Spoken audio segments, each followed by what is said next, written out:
안녕하세요, 반갑습니다. 부동산입니다. 월요일이라서 뉴스들이 이것저것 많이 있어요. 경기 위축으로 상가가 굉장히 힘들다는 얘기도 있고요. 주택도시보증공사가 고분양가 사업장 관리 기준, 분양가 규제하는 것 조금 완화해줄지도 모른다, 이런 얘기도 나옵니다. 새해 들어서 취득세가 너무 늘었다, 서울 아파트 중위가격이 9억 원 넘는데 취득세 세율이 이게 웬 말이냐, 이런 이야기도 있습니다. 기사들 좀 읽어보도록 할게요.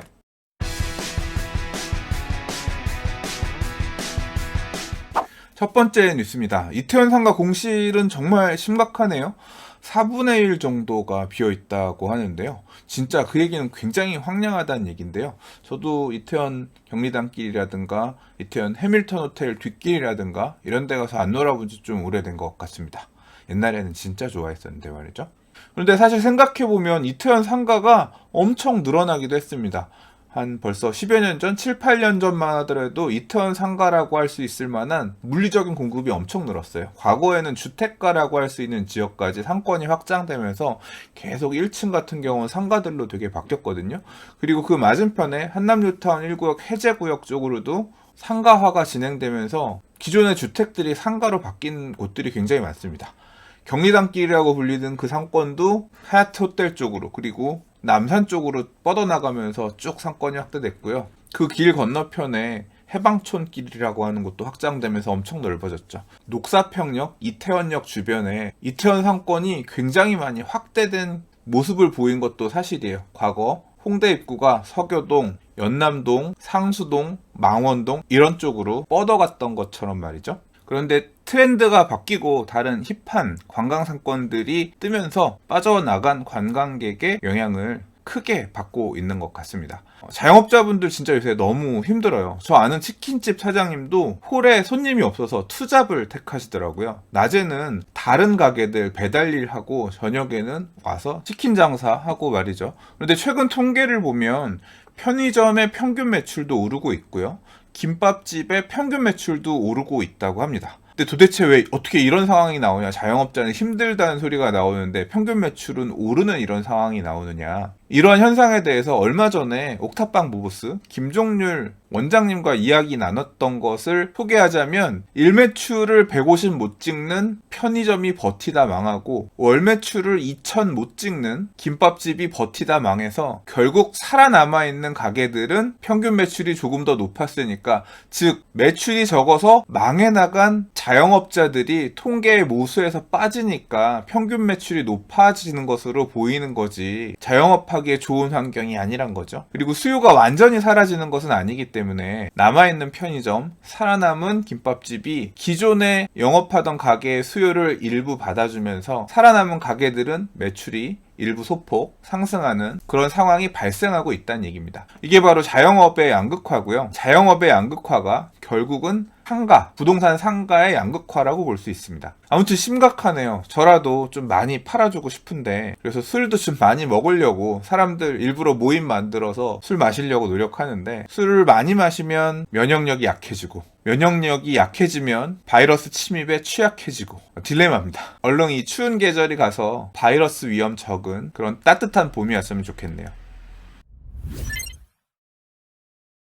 6억 하던 부산 아파트가 10억으로 튀어올랐다가 다시 7억으로 떨어졌다. 거품이 거치고 있는 부산 집값, 급등했던 부산 집값이 부동산 가격이 지금 가라앉고 있다, 이런 제목의 기사예요. 기사 내용을 보면 이렇습니다. 동래 명륜 아이파크 1차 전용 84제곱미터가 12월 말에 7억 2천만원 신고가를 찍고 나서 1월 18일엔 5억 8천만원에 실거래가 됐고요. 느구서장 남천동 사이제의 그 수영 남천 삼익비치 아파트는 9억을 찍고 로얄동 호가는 10억 넘게 갔다가 1월 29일날 실거래된 사례는 8억 원, 그러니까 9억짜리가 10억 호가 가다가 다시 8억으로 빠져서 실거래됐다.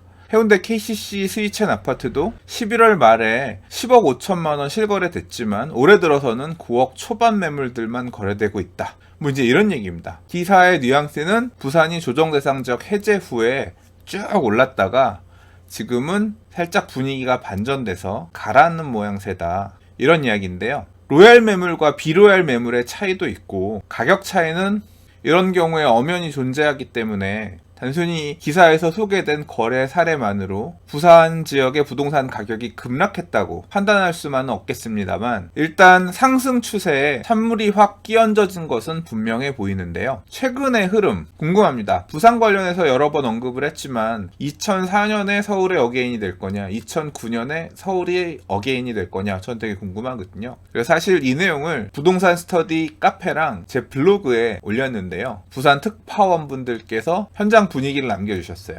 그 의견들 몇 곡지 살펴보면요. 일단 거래 사례는 로얄, 비로얄 차이가 맞다는 의견이 있고요. 명륜 아이파크의 거래 사례는 3층 거래라서 비로얄층 거래기 때문에 싼 거다, 그런 얘기죠.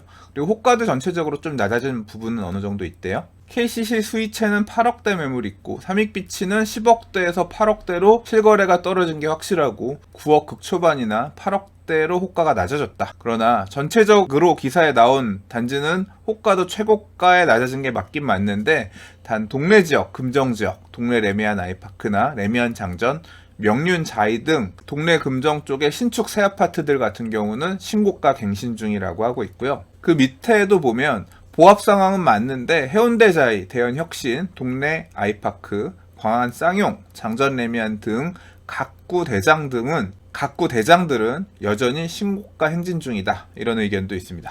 자, 해당 기사에서는 부산 아파트값 강세가 오래가지 못한 이유는 공급 물량이 여전히 많기 때문에 그렇다고 하는데요. 올해만 입주 물량이 24,633가구, 사실 앞으로 나올 분양 물량들도 많죠. 부산에 좋은 남은 정비사업 물량들 많이 있어서. 함영진 직방 데이터 랩장은 부산 인구가 감소 중이며 경기 침체 양상도 뚜렷한 편이라서 일부 분양시장은 좋을 수도 있지만 기존 아파트 가격이 오를 요소는 많지 않다라고 분석했다고 하는데요. 유동성의 힘이 셀지 아니면 일시적인 반등이었을 뿐인 건지 공급의 힘이 셀지 계속 좀 지켜보려 합니다.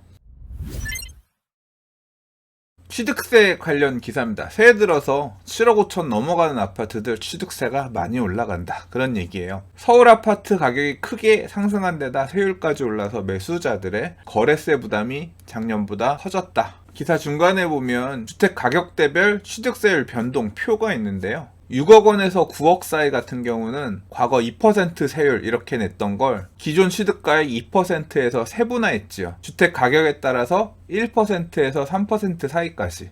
그래서 7억 5천만 원 이하는 취득세 세율이 작년보다 올해 조금 더 낮고, 7억 5천만 원이 넘어가면 작년보다 세율이 높아진다, 이런 얘기인데요. 자, 이 기사에서 말하고자 했던 부분은 바로 이 부분이라고 생각합니다. 국민은행이 산출하는 서울 아파트 중위 가격이 9억 2,016만 원으로 9억을 넘었고 7억 5천 원을 당연히 넘는 금액이죠. 그러니까 취득세 세율이 3% 적용되는 거예요.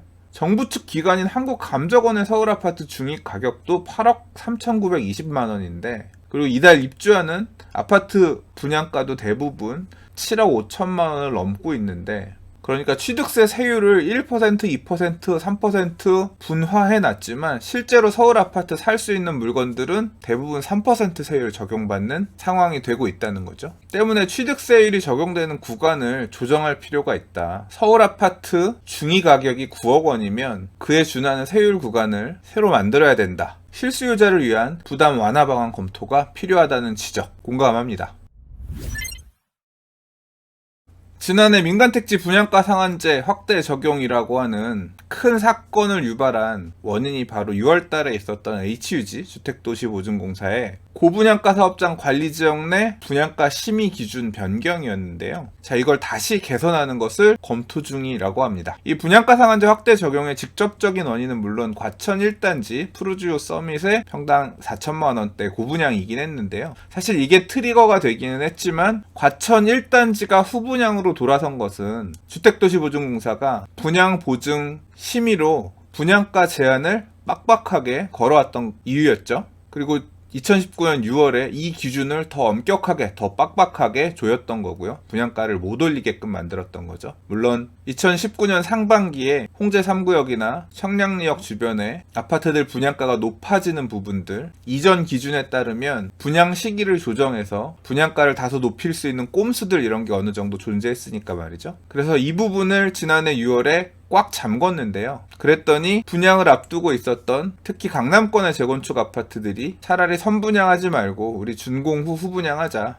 HUG의 분양보증 피해가자 이런 식으로 방침들을 정하니까 주택법 시행령을 바꿔가면서 기존의 관리처분계획 인가를 마친 단지들에도 민간택지 분양가 상한제 확대 적용을 하게끔 하는 무리수를 썼죠. 이때부터 시작된 이 이슈는 사실 아직 끝나지 않았습니다. 오는 4월 말까지 이들 사업장들이 구청에 입주자 모집 승인 신청을 해야 민간택지 분양가 상한제 확대 적용을 피할 수 있는데요. 피한다고 하더라도 주택도시보증공사가 정하고 있는 지금 분양가 산정 기준대로 협의는 해야 된단 말이에요. 근데 그 기준이 워낙 빡빡하면 분양가 상한제를 피하는 게 별로 의미가 없죠. 대표적인 게 지금 둔촌주공 아파트 같은 사례인데 현재 HUG의 기준에 따르면 조합원 분양가보다 일반 분양가가 낮아야 되는 상황이 생기고 둔촌주공 아파트 조합에서 얘기하는 것처럼 공시지가도 한참 낮은 광진구의 아파트 일반 분양가보다 낮은 가격에 분양해야 된다는 건 형평성이 맞지 않는다. 조합이 생각하고 있는 일반 분양가 수준하고 허그에서 받을 수 있는 분양 보증에 따른 분양가하고 너무 차이가 큰 거죠. 그런데 일단 HUG가 이 빡빡한 기준의 개선을 검토 중이다 라는 기사가 나왔어요. 설마 이건 더 기준을 빡빡하게 하겠다는 얘기는 아니겠죠? 조금 숨통을 트이게 해줄 테니 기존에 거론되었던 분양가보다는 조금 더 높여서 분양가를 내라. 그 기준으로 시장에 부족한 공급을 당장 채워달라. 뭐 이런 흐름으로 읽으면 무난하겠죠. HUG는 국토교통부와 협의를 거쳐 늦어도 이달 중으로 기준 변경 작업을 마칠 것으로 알려졌다. HUG와 국토부는 이에 대해 기준 변경을 검토하고 있는 것은 사실이지만 실제 변경 여부와 내용 등은 세부 검토를 거쳐야 할 수 있다며 현재로서는 상당히 유동적이라며 조심스러운 반응이다.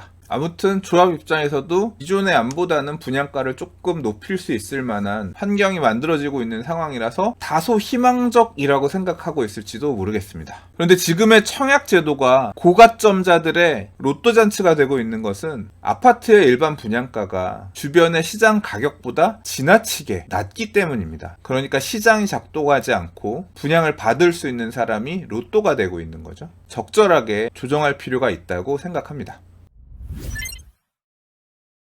자, 오늘 준비한 뉴스는 여기까지입니다. 오늘도 봐주셔서 들어주셔서 감사합니다. 내일 다른 영상으로 인사드릴게요. 감사합니다. 부동산이었습니다.